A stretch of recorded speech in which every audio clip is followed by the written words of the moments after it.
ಅದೇನು ಕತೆ ಕೇಳ್ತೀರಾ, ನನ್ನ ಮಗನಿಗೆ ಎಲ್ಲಿನೂ ಹುಡುಗಿನೇ ಸಿಗ್ತಿಲ್ಲ. ನಿಮ್ಮ ಕಡೆಯಲ್ಲಿ ಅದು ಹುಡುಗಿ ಇದ್ರೆ ಒಂದು ಹುಡುಗಿ ಅಲ್ಲ.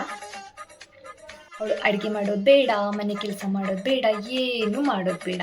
ನನ್ನ ಮಗ ಬೆಂಗಳೂರಿಗೆ ಹೋದರೆ ಮಗನ ಜೊತೆ ಬೆಂಗಳೂರಿಗೆ ಹೋಗಿ ಅಲ್ಲೇ ಇರಲಿ, ಮಗ ಊರಲ್ಲಿ ಇರ್ತೇನೆ ಅಂದರೆ ಊರಲ್ಲಿರಲಿ, ಎಲ್ಲ ಅವಳಿಗೆ ಬಿಟ್ಟಿತ್ತು. ವರದಕ್ಷಿಣೆ ಅಂತೂ ತಗೊಳ್ಳೋದೇ ಇಲ್ಲ, ಅದರ ಮಾತೇ ಇತ್ತಲ್ಲ. ಅವಳನ್ನ ನನಗೆ ನಮ್ಮ ಮನೆ ತುಂಬಿಸ್ಕೊಂಡ್ರೆ ಅಷ್ಟೇ ಸಾಕು. ಅಡುಗೆ ಎಲ್ಲ ಮಾಡಿದ್ರೆ ಆದಮೇಲೆ ನಾನು ಎಲ್ಲನೂ ಹೇಳ್ಕೊಡ್ತೇನೆ, ಹೇಳಿದರೆ ಕಳೀತಾರೆ. ಇವಾಗಿನ ಮಕ್ಕಳು ಬೇರೆ ಸ್ವಲ್ಪ ಸ್ಲೋನಾ ನಮ್ಮ ಹಾಗೆ. ಇವಾಗಿನ ಮಕ್ಕಳು ತುಂಬ ಫಾಸ್ಟ್ ಆಗಿದೆ, ಬೇಗ ಬೇಗ ಕಲ್ತ್ಕೊಳ್ತಾರೆ ಬಿಡಿ.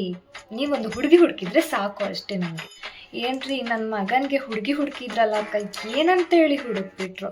ಒಂದು ಟೀ ಇಡ್ಲಿಕ್ಕೆ ಬರಲ್ಲ, ಅಡುಗೆ ಮಾಡಲಿಕ್ಕೆ ಬರಲ್ಲ, ಏನೂ ಬರಲ್ಲ. ಹೋಗಮ್ಮ 3 ಜನಕ್ಕೆ ಕಾಫಿ ಇಟ್ಕೊಂಡು ಬಾ ಅಂತ ಹೇಳಿದರೆ ಅತ್ತೆ ಎಷ್ಟು ಗ್ಲಾಸ್ ನೀರು ಹಾಕಲಿ ಅತ್ತೆ ಅಂತೇಳಿ ನನ್ನ ಜೊತೆ ಕೇಳ್ತಾಳೆ. ವರದಕ್ಷಿಣೆ ಏನು ನಾವೇನು ಕೇಳಿಲ್ಲ, ಅವರು ಕೊಟ್ಟು ಇಲ್ಲ. ಆದರೆ ಮಗಳಿಗೆ ಒಂದು ಒಡವೆ ಮಾಡಿ ಹಾಕ್ಲಿಕ್ಕಾಗಲ್ವಾ? ನನ್ನ ಮಗಳಿಗೆ ನಾನು 100 ಗ್ರಾಮ್ ಒಡವೆ ಮಾಡಿಸಿ ಹಾಕಿದ್ದೀನಿ ಗೊತ್ತಾ. ನನ್ನ ಮಗಳಿಗೆ ನಾನು ಎಲ್ಲನೂ ಚೆನ್ನಾಗಿ ಹೇಳ್ಕೊಟ್ಟಿದ್ದೇನೆ, ತುಂಬ ಚೆನ್ನಾಗಿ ಕಲಿತಾಳೆ ನನ್ನ ಮಗಳು. ನನ್ನ ಸೊಸೆನೂ ಅಷ್ಟೇ ಬಂದರೆ ಸಾಕು.